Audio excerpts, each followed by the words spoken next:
In today's video, we are going to be switching wheels and shocks on these two builds. Stay tuned.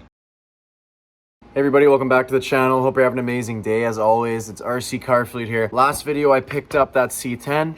In this video, we're gonna be switching some parts around, so I'll show you guys what I wanna do. I've made it very clear in all my videos that this is my performance one. I'm gonna make this the most performance oriented. What I wanna do next is take these shocks on this one, take the springs out, go full droop, and take the wheels and put them on here. And I think that'll make this thing a beast, and then we'll decide what we want to do with this after. Let's hop right into it. First thing we're going to do, guys, we are going to remove the 4 shocks. Should be really simple, and take the 4 wheels off. Before we do that, I'll also do a test here. So we got stock C10 tires, almost does the 4 stack. See how close that is? And now if we go to the deadbolt, not even close. We're hoping to basically switch those, that flex to here and keep it low. And I'm really excited to see the difference that's gonna make. I do have Injora shocks on this, but they're not the big ones. They're better than stock, but they really don't give you more flex than stock. All right, so I got all the shocks off, as you can see. I'm gonna have them all the way down here, and then when you hit a rock, it's gonna come out. You can have all that, but it'll stay super low. Not sure how that's gonna do, but I'm just testing stuff out. Have spacers on this. I installed them a few videos ago. I don't think I'm gonna be able to run them now because if I wanna use these wheel weights, I think I'm gonna leave the wheel weights on and just take those hubs off. Brass wheel weights, some more weight down low for this deadbolt. That's gonna look so cool. So this is it after the transformation. As you can see, we got the 43 mils on there. I got my front ones upside down and the rear one's normal. I also did one of the tips from Cape Crawlers. He said to take the O-ring off the one side there. So you can see if we get focused. Okay, so you see how there's wiggle room. So that wiggle room made a big difference.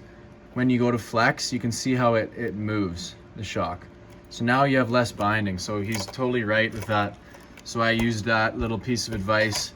I don't know where I want to mount these yet. I don't know if I want to go to the frame, whatever, to get best flex. I'm not that far in, but I do like the upside down, less binding. It's really, really easy for it to move. So it does have decent flex. You can see the droop though.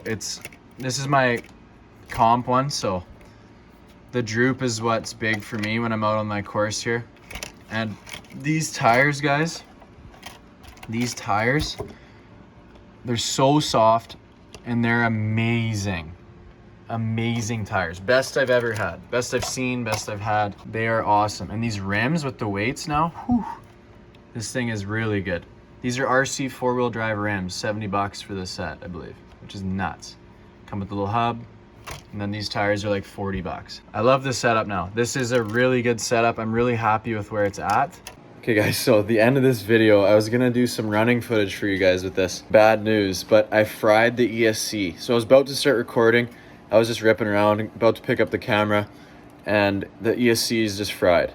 It doesn't respond to anything. If you're full throttle for like a minute, and then it will burst for a sec and then stop.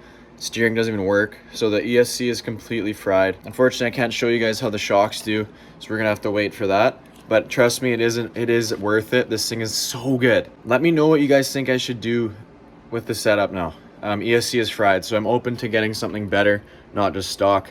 So let me know what you guys think. Thank you so much for watching. The shocks and wheels are truly amazing. They make this rig super capable. So I would suggest getting the shocks if you want some more flex. You can set them up however you like, but this is just how I'm doing it. But thank you guys so much for watching. Catch you in the next video. Peace.